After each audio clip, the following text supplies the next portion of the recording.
So the other day I was wandering into a dispensary, and I actually was wandering into the dispensary after I went to go see that 3-hour John Wick movie.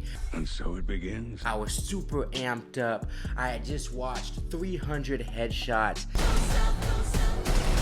at least 25 stabbings, and I wanted something to smoke and calm down.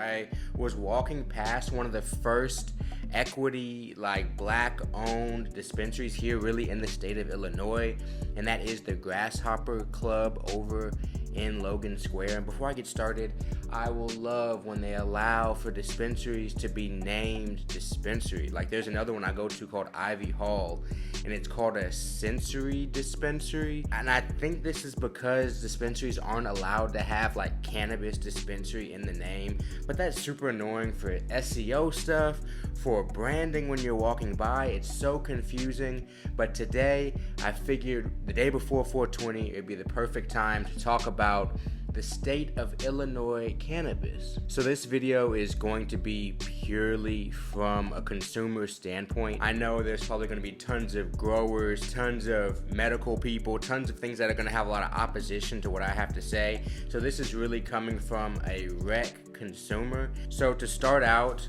I will be smoking on some of these shorties from Grassroots. I actually picked these up from the Grasshopper Club. It says these total in 20% THC, and this is the Lottie Dottie strain. And this is what the packaging looks like. It was a let me hold that up a little bit longer. It was a 5-pack of shorties. This is how they came in it. This is actually my last shorty available. So I'm gonna get up right now and check the camera to make sure it's not cut off. And it says the Lottie Dottie is a hybrid. So let's light this shit up.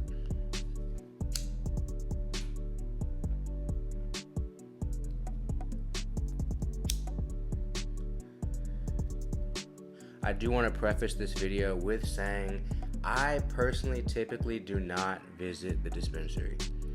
I have a couple dealers out here that have very good quality and very good prices, and the real reason I would say that I've stayed away from the dispensary, partially is quality, mostly is price.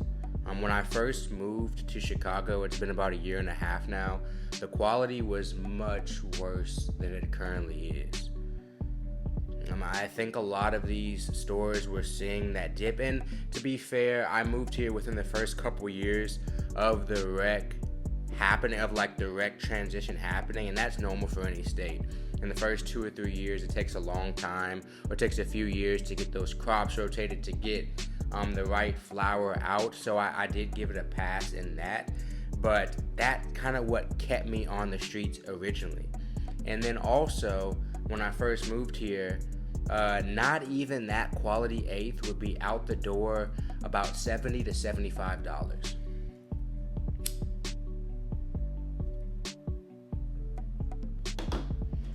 When I first moved here, I actually bought a pack of 5 pre-rolls, and these are the minis. So I think the total amount, the total amount is 2 grams, and that's about normal. I think what I got was 2 to 2.5 grams when I first moved here. It was some of those Swift lifts, and I believe those came out to $45 or $50 for 5.25 joints. Ridiculous. I went going to the store the other day, going to the Grasshopper Club. I believe after tax, after debit card fees, after just the total price of everything, it came out to $34. So $34 for 2 grams pre-rolled and 5 Js. Not amazing, but also not awful. For anybody who lives here in Illinois, you might be thinking, that's not that bad. For if you're in Cali or in Oregon or in Colorado, you're like, that's disgusting. And I understand both perspectives. In this video, I kind of just want to talk about how I feel walking into dispensaries now. Because now I walk in a little bit hopeful. If there's a deal, today I actually looked at the Ivy Hall menu, and for 420, they had some eighths for $30 before tax. So you could walk out of the dispensary about $42 in the hole for an eighth. Like, that's amazing. That buy 3 eighths, get 1 for a penny. Like, guys, these are deals that sound probably normal to people who have had much more established recreational markets, but here in Illinois, that's amazing.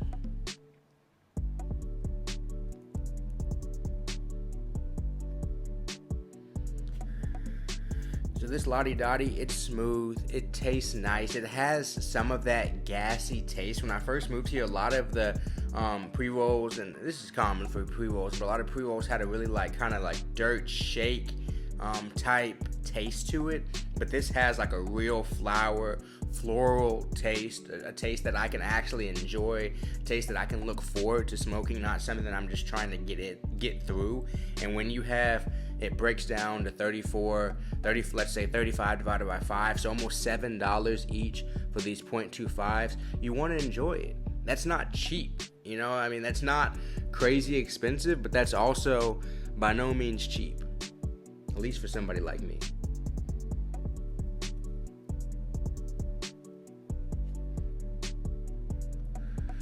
Good eighths at the dispensary now are $60, and I'm almost okay with that. I wish a good eighth was $50, and it's going to get to that point as more growers come in and as more dispensaries start to flood into the market.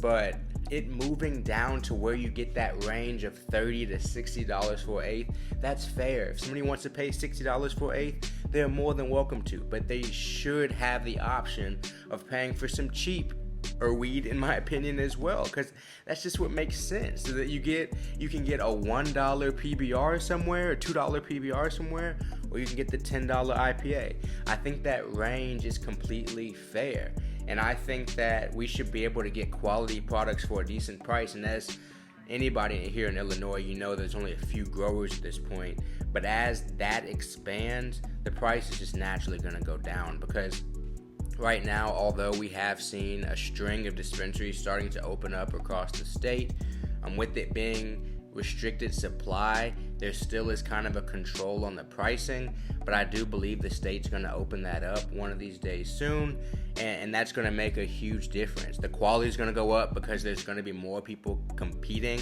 Like there's Stizzy now here in the state, which is pretty exciting. There's 93 boys, and a lot of these are still kind of white labeled from other companies that have been here, like the Aries and the Crescos and people like that. But I believe that's going to change. I believe it's going to have to change for there to be enough weed on all the shelves of these couple hundred dispensaries that they're planning on opening over the next couple years. I truly believe they're going to have to allow more people to be growing it in order for the supply to meet the demand.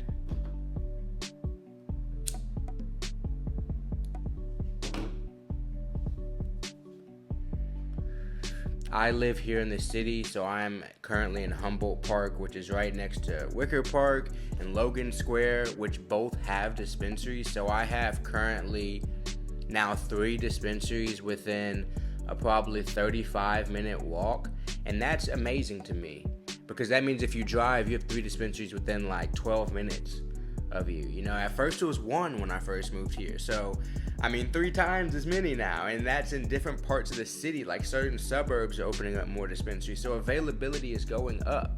I feel like I stopped making cannabis content for a little while because everything felt negative.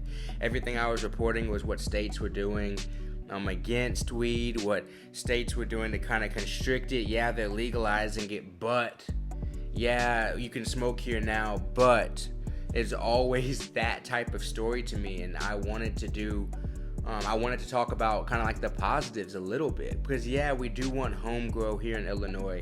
Yeah, we do want more dispensaries. Yeah, we do want more growers. Yeah, we want more dispensaries in black neighborhoods and minority neighborhoods. Yeah, we want all these things, but these small steps are to somewhat be celebrated. The fact that you can live somewhere where I live, not the richest neighborhood, and you can walk to dispensaries and you can get more available weed and more affordable weed. You don't have to deal with dealers at all times.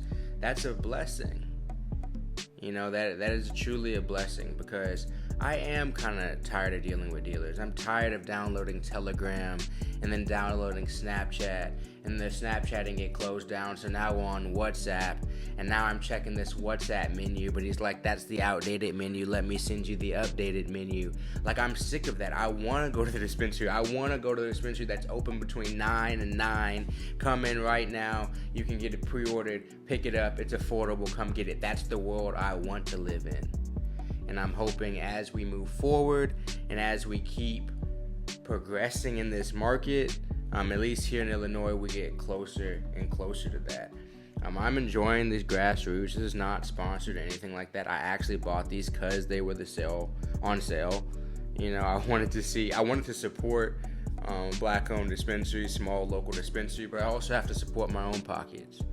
You know, as much as I want to support local business, when I can get double the weed for half the price and I can roll it myself, I have to make these like business decisions. You know, I have to make these moral and ethical decisions, and then I have to make the strictly business decisions. But I'm definitely glad I picked these up. It's a hybrid, so it's a little bit jittery, so it made me more want to be like John Wick at the end of the day, but either way, I've enjoyed it.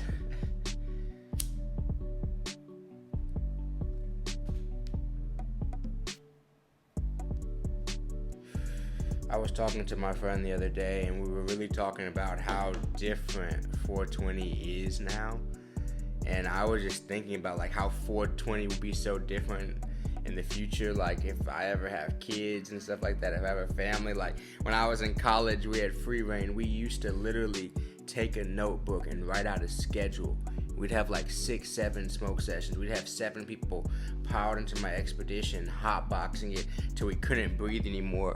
Our heads on like the floor of the car trying to access that last pocket of oxygen.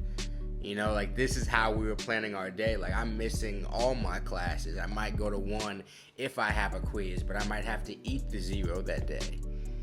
You know, like 420 was that then. Now it's a day that I appreciate. I'm at the point in my life where I appreciate 420. I might take advantage of some of the deals. I might take advantage of some of my dealers' deals. I'm gonna sit back. I might watch a stoner movie or something like that. You never know. You know, but I'm not probably gonna go all out. I'm probably not gonna look for concerts or events or anything like that. Probably gonna chill, watch little NBA playoffs, write some, maybe make another video. I should go on live because it's been a while since I've gone on live with you guys, and just kind of reminisce about the past and look forward to this future in the cannabis industry we have, because I am someone who'd love to make cannabis content, and I'd love to talk about stuff in the cannabis community that I'm truly excited about. And I don't want to feign excitement. I don't want to be pretend excited. I am genuinely excited about the direction that Illinois cannabis is headed in.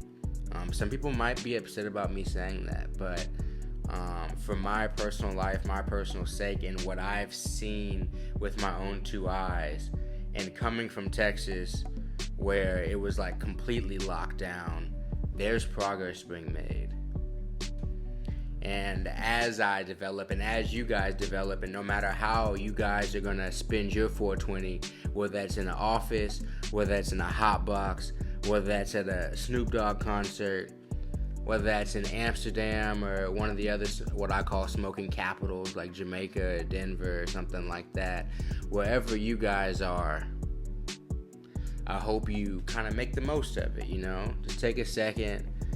If you want to smoke something, smoke something. If you don't want to smoke anything, just understand that's okay too. Remember the times you used to smoke on 420. Maybe look forward to getting off of probation and being able to smoke next 420. Oh my goodness, whatever you guys decide to do tomorrow, I hope that weed is moving forward wherever you live. It's moving forward here in Illinois, and I hope you guys choose to make your 420 a great 420. I'll see you guys next time.